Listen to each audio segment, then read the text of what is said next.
Hola, ¿cómo están? Bueno, vamos a ver las soluciones de los parciales teóricos. Vamos a empezar por el parcial número 1, ¿sí? La primera parte. El primer punto que teníamos para resolver era sobre pasivos comerciales con proveedores del exterior. Yo creo que ya algo habíamos comentado que teníamos que tratarlo como cualquier pasivo comercial, eh, por ahí ayornando alguna particularidad de lo que es un tema de importaciones, ¿sí? Pero bueno, les pedía procedimientos, ¿sí? Para constatar, ¿sí?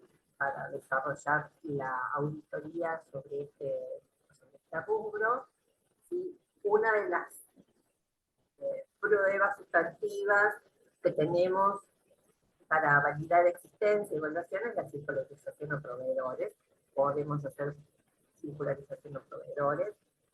Después, respecto de la evaluación, podemos hacer una prueba sustantiva viendo el tipo de cambio, el tipo de cambio oficial, o si lleva algún, ustedes saben que en nuestro país hubo y hay todavía distintos tipos de dólares, ¿no? Depende para lo que sea, si lleva a ser alguno en particular o está asociado a algún tipo de costo extraordinario como impuestos, etcétera, ver si la evaluación es correcta, sería otra prueba sustantiva para validar la elección.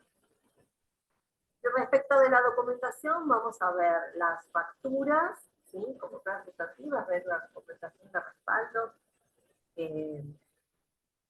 Normalmente las operaciones no son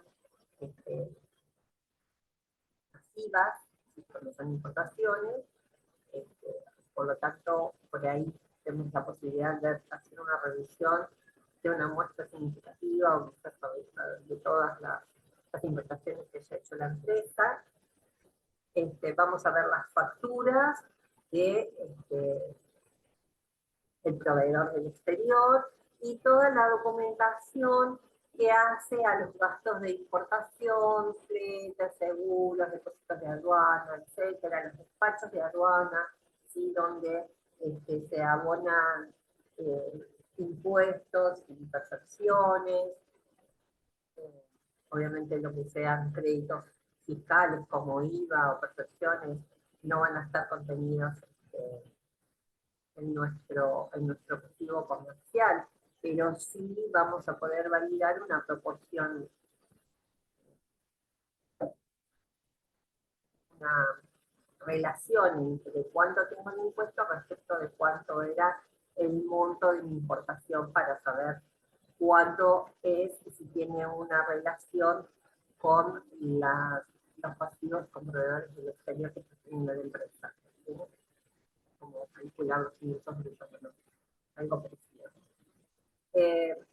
Bueno, revisar declaraciones juradas también, revisar eh, los montos que se pagan a los despachantes de aduanas, que muchas veces están relacionados con los montos de importación.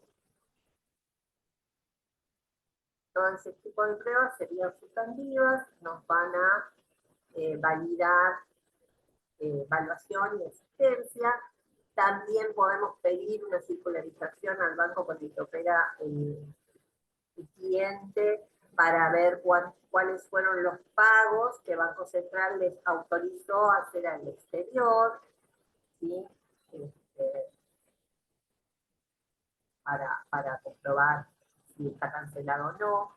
Vamos a revisar las condiciones en que fue despachado, qué tipo de cláusula tiene, si es libre a bordo, si ya puede ser que existan mercaderías en tránsito que no se haya registrado el pasivo con ese proveedor del exterior. Después dice, ¿es aplicable una revisión analítica en este componente y por qué? Bueno, sí, es aplicable, por esto que yo les decía, podemos llegar a tener un índice de cuáles son los promedios de importaciones por ejemplo, compararlas con los locales o hacer una prueba del total de las transacciones que me cobraron en aduana por importaciones respecto de los totales de importaciones, ¿sí? Y como les decía, sí tenemos que estar interiorizados con el tema de los procedimientos de pago que vienen siendo por ahí un poco ahora se han simplificado, o están un poco más fluidos, sí, pero hubo etapas en que para pagar a un proveedor del exterior había muchos inconvenientes por la no disponibilidad de divisas, entonces el gobierno no las autorizaba. Tendremos que ver si el proveedor del exterior me va a cobrar algún recargo por esas demoras, si voy a tener alguna nota de débito, de ajuste de precios por pago fuera del término.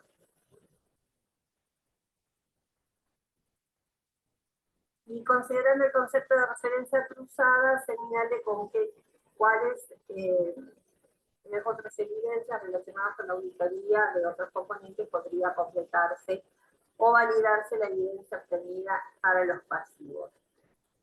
Y en este componente se puede relacionar con los saldos bancarios en moneda extranjera, con los bienes de cambio, con el inventario de bienes de cambio importados, y con los resultados por tenencia en cuanto a lo que sea diferencia de cotización de los bienes valuados en moneda extranjera, ¿sí?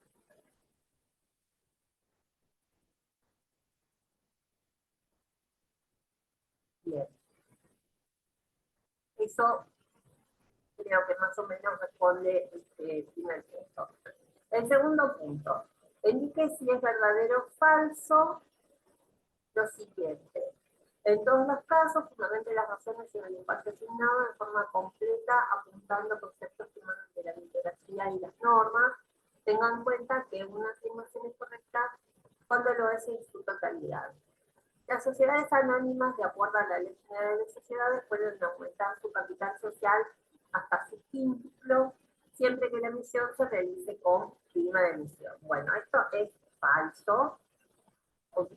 Obviamente, sí, las sociedades anónimas pueden aumentar su capital social hasta su quíntuplo, pero no exige la ley de sociedades que realice una primera emisión.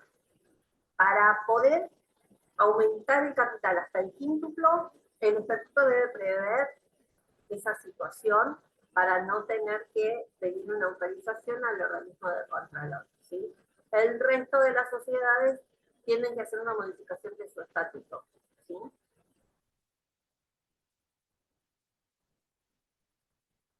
Y la sociedad, pues de que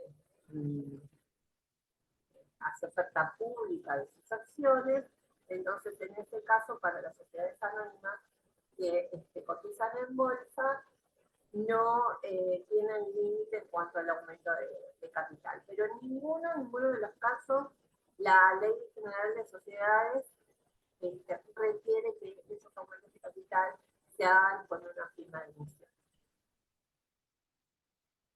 Después teníamos la Asamblea Ordinaria puede resolver la reducción del capital en razón de pérdidas sufridas por la sociedad cuando éstas alcancen el total de las reservas del 50% del capital para restablecer el equilibrio entre capital y el patrimonio social. Esto es falso, tiene que ser Asamblea Extraordinaria, pero además, si en este caso, con ese grado de pérdidas, cuando alcanzan las reservas el 50% del capital, la reducción de capital es obligatoria, el artículo 206 de la Ley General de Sociedades. Si las pérdidas son inferiores a este mínimo, sí la sociedad lo puede hacer a la reducción, pero tiene que tener un informe del síndico y se va a aprobar por una asamblea extraordinaria, no ordinaria. Artículo 203. 3. Analice en forma separada cada uno de los casos presentados a continuación y responda ¿Detecta algún problema en el ejercicio de la función de sindicatura u otras situaciones para comentar? El cierre del ejercicio económico 30 de junio del 2024, la empresa Teligilo, Sociedad Anónima, de la empresa Teligilo, Sociedad Anónima del Consejo de Vigilancia, presenta su informe anual sobre la situación económica y financiera de la sociedad y dictámenes sobre la memoria, inventario, balance y estado de resultados firmado por los 3 socios titulares del Consejo de Vigilancia como integrantes del cuerpo colegiado. Esto no lo puede hacer, no es una facultad del Consejo de Vigilancia hacer el informe anual. Cuando la sociedad prescinde de tener sindicatura y tiene Consejo de Vigilancia, el Consejo de Vigilancia va a ser fiscalizador, pero los informes anuales lo va a hacer a través de la contratación de un auditor, ¿sí? O sea que en este caso no sería válido este informe que hace el Consejo de Vigilancia. Con la gravedad que el Consejo de Vigilancia tendrá que fiscalizar el cumplimiento de las normas y en este caso sería ellos mismos los que están, no lo están bien respetando.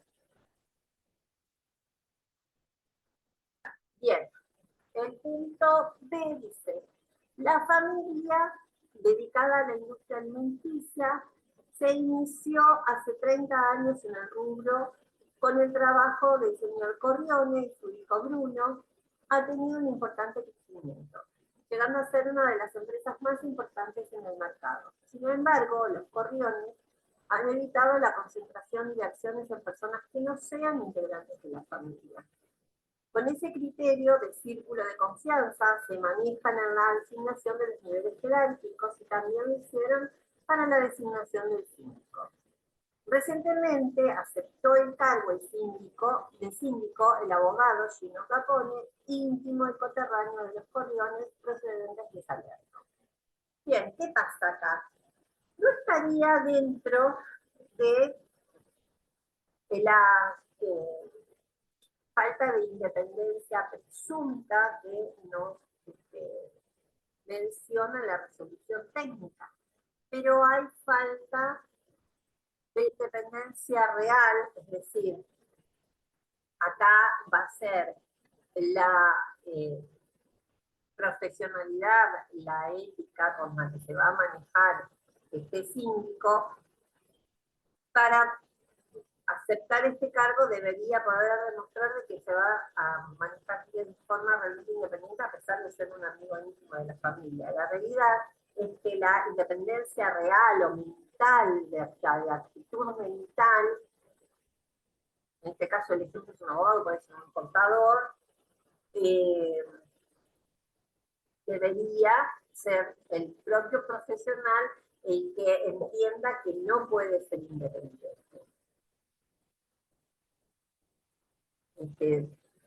Alguien podría observar, ¿sí? Otro accionista que ese síndico puede hacer la vista gorda con cosas que haga la dirección, ¿sí? Porque son íntimos. Entonces, acá, si bien no hay independencia aparente, ¿sí? No hay falta de independencia aparente, hay falta de independencia real o de actitud mental. Bien. 4.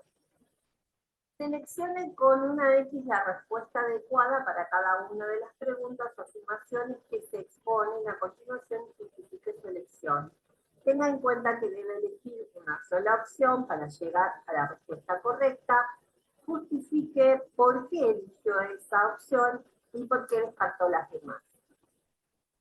¿Cuál de estas afirmaciones es correcta respecto de la responsabilidad y de la identificación y revelación de partes relacionadas establecidas por la línea 550? A. La administración es responsable de la identificación y revelación de las partes relacionadas y de las transacciones con dichas partes.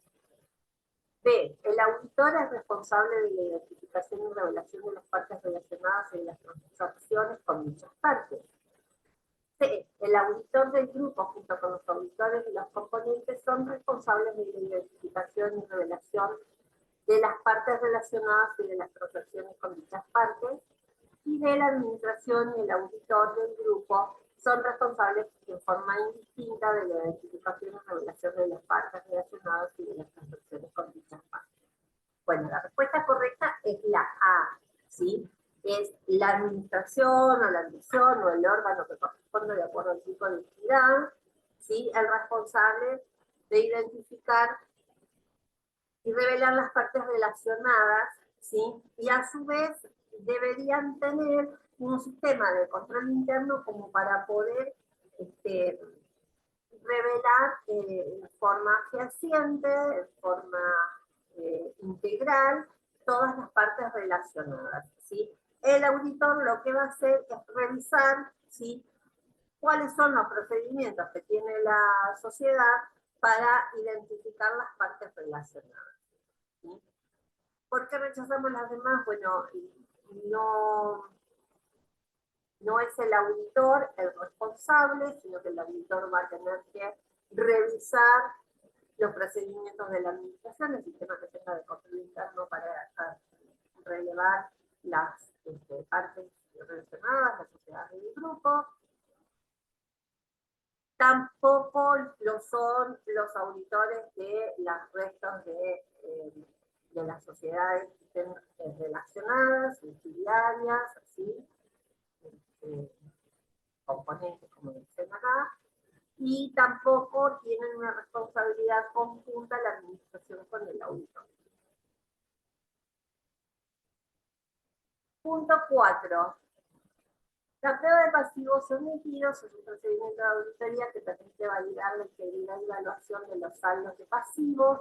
Se realiza partiendo de diferentes universos a fin de abarcar la totalidad de las operaciones que puedan generar pasivos a la sociedad, abarcando un periodo. Desde la fecha de inicio del trabajo de auditoría o fecha de cierre, la que sea anterior hasta la más cercana posible a la que se efectúa la prueba. Desde la fecha de inicio hasta la fecha de cierre del ejercicio o fecha de pedido de confirmación de saldos. Desde la fecha de cierre del ejercicio o fecha de pedido de confirmación de saldos, la que sea anterior hasta la más cercana posible a la que se efectúa la prueba. Luego y hasta la fecha de finalización del trabajo de campo se realizarán ingresos significativos con igual objetivo. Desde la fecha de finalización del trabajo de campo hasta la fecha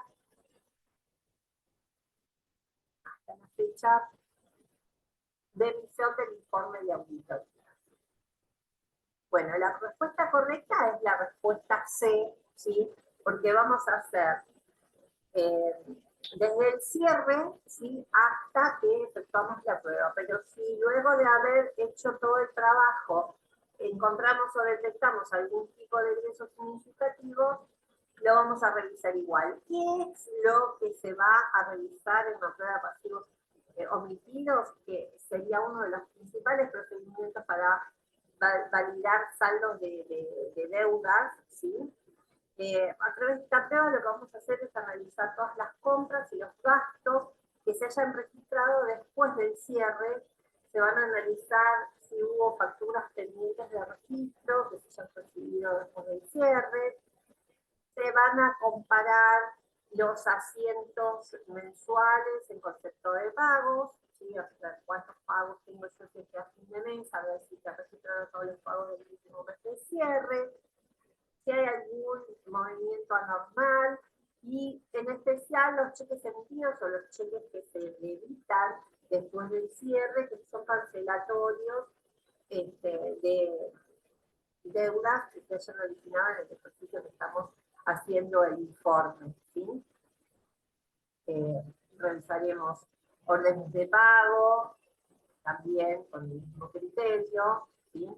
A ver si todo fue lo devengado y los pasivos que se hayan perfeccionado por entrega de mercadería o de tratamiento de servicios en el ejercicio y se cancelaron luego, me valida el saldo al cierre. Por último, teníamos el punto 5 sobre la línea 550, que nos pedían un detalle respecto del listado de procedimientos que la NIA prevé. Lo primero era mencionar 4 procedimientos para determinar existencia y revelación de las partes relacionadas. La NIA menciona unas cuantas, como revisar papeles de trabajo del año anterior y ver cuáles eran las partes relacionadas que ya se conocían, revisar los procedimientos que tiene la entidad para identificar las partes relacionadas, que era un poco lo que respondíamos en uno de los puntos anteriores, investigar quiénes son los directores y funcionarios de las distintas entidades para ver si están vinculadas o relacionadas, revisar los registros de accionistas para determinar los nombres de los principales accionistas, obtener listas de ellos, revisar las actas de las reuniones de accionistas, de directorios, los estatutos, ver en los estatutos es importante ver porque muchas veces los socios directamente que constituyen, en especial cuando son filiales, los constituyen quizás otras personas jurídicas, ¿sí? Digamos, originan como subsidiarios, como partes relacionadas desde un inicio, ¿no? Por la que la participación en el capital social es desde la Constitución suscrita por una sociedad. Investigar los otros auditores de los componentes, revisar las declaraciones de impuestos, que hay tratamientos particulares respecto de algunos ingresos cuando se trata de partes relacionadas. Bueno, creo que menciono algunos que otros más, pero bueno, ahí tienen unos cuantos ejemplos, están numerados en la línea estos procedimientos. Después, el punto B era nombrar 5 procedimientos, pero en este caso para detectar existencia. Lo anterior era para ver quiénes eran las partes relacionadas. Ahora a ver si hay transacciones entre partes relacionadas, si estuvieron viendo ahora en la práctica el tema de instalación patrimonial proporcional y la importancia que tiene de identificar las transacciones entre controladas y controlantes. Pedía 5 procedimientos para determinar el sistema de transacciones. Se quiere revisar la información que los directores y la administración identificaron, ¿sí? Poder revisarla y estar alerta si hay otras transacciones de importancia. Es importante conocer el sistema de contabilidad, el sistema de control interno, ¿sí? Para tener una evaluación del riesgo respecto de poder detectar, individualizar todas las transacciones entre partes relacionadas, y en función de eso ver cuáles van a ser los procedimientos de auditoría que vamos a llevar adelante. Durante la auditoría hay que estar alerta si hay transacciones inusuales, con precios preferenciales, etcétera, o plazos de entrega preferenciales, cantidades anormales en la entrega. En general, muchas empresas se crean como para ser proveedoras, ¿sí? De una controlante.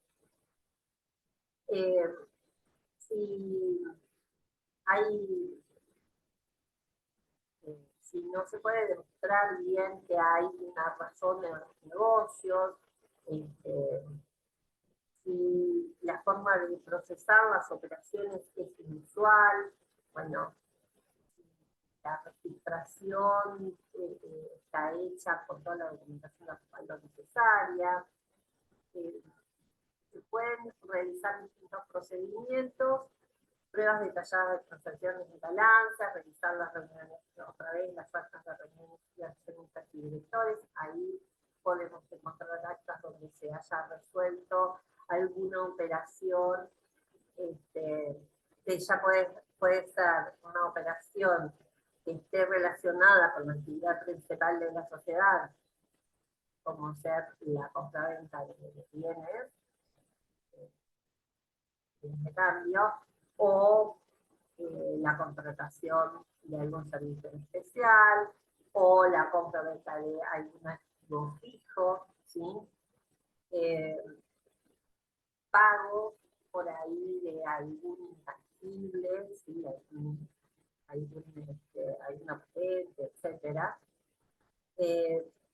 Vamos a tener que revisar los registros contables, ¿sí? y los saldos que vienen teniendo, por ejemplo, puede llegar a tener una antigüedad diferente o una tolerancia en cuanto a los plazos de pago, distinta a una sociedad relacionada a una tercera parte, ¿no? Bueno, ver si también puede haber préstamos, ¿sí? Ver si hay débitos y créditos que estén usados entre una y otra, como alquileres, servicios. Tendremos que ver las contrapartidas en ambos balances. Obviamente las partes relacionadas van a tener que proporcionarnos, ¿sí?, sus estados contables para poder revisar si hubo o no hubo transacciones entre las partes. Recuerden que, bueno, nosotros habitualmente trabajamos en la práctica siempre con una sola controlada, pero puede ser que una controlante sí controle a más de una sociedad. ¿Sí? El punto 6 se refería a la norma respecto a la valoración del riesgo de auditoría de partes relacionadas. Un poco lo que habíamos hablado. En este caso, si hay un grado de falta de certeza, de alto riesgo respecto de las afirmaciones que aparecen en los estados financieros respecto a la integridad de las partes relacionadas, la NIA proporciona una serie de procedimientos que podrían dar evidencia suficiente y apropiada para la auditoría. ¿Sí? Estas determinadas circunstancias, ¿sí? Puede ser que aumente el riesgo de representación errónea,